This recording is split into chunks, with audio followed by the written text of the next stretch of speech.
ជំរាបសួរបងប្អូនទាំងអស់នាងខ្ញុំផាណែតថ្ងៃនេះមានប្រធានបទមួយមកចែករំលែកជូនបងប្អូនស្ដីពីការដាក់ពាក្យសម្គាល់ទ្រង់ទ្រាយក្រុមហ៊ុនចំពោះក្រុមហ៊ុនឯកជនទទួលខុសត្រូវមានកម្រិតនិងក្រុមហ៊ុនមហាជនទទួលខុសត្រូវមានកម្រិតដែលអនុញ្ញាតឲ្យប្រើពាក្យ holding ឬ group នៅបន្ទាប់ពីឈ្មោះក្រុមហ៊ុនត្រូវបំពេញលក្ខខណ្ឌដូចខាងក្រោមចំពោះនាមករក្រុមហ៊ុនដែលប្រើពាក្យ holding លក្ខខណ្ឌទី1ត្រូវមានក្រុមហ៊ុនជាបុត្រសម្ព័ន្ធយ៉ាងតិច3ដែលបានចុះបញ្ជីក្នុងព្រះរាជាណាចក្រកម្ពុជាចំណុចទី2ក្រុមហ៊ុនដើមជាក្រុមហ៊ុន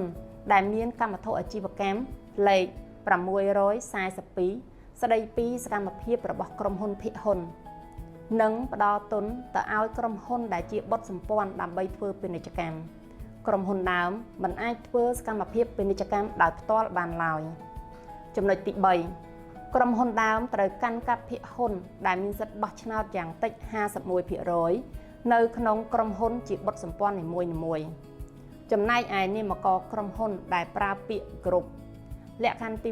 1ត្រូវមានក្រុមហ៊ុនជាបុត្រសម្ព័ន្ធយ៉ាងតិច3ក្រុមហ៊ុនដែលបានចុះបញ្ជីក្នុងព្រះរាជាណាចក្រកម្ពុជា2ក្រុមហ៊ុនដើមត្រូវកាន់កាប់ភាគហ៊ុនដែលមានសិទ្ធិបោះឆ្នោតយ៉ាងតិច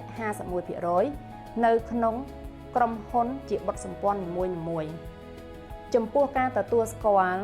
នាមករក្រុមហ៊ុនដែលប្រើពាក្យ holding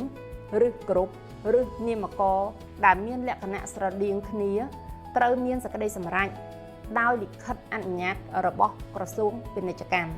ព័ត៌មានលម្អិតបងប្អូនអញ្ជើញមកក្រុមហ៊ុន Dynamic Accounting Service ហៅកាត់ DAS ឬជួយចុច like ឬ comment នៅខាងក្រោមសូមអរគុណ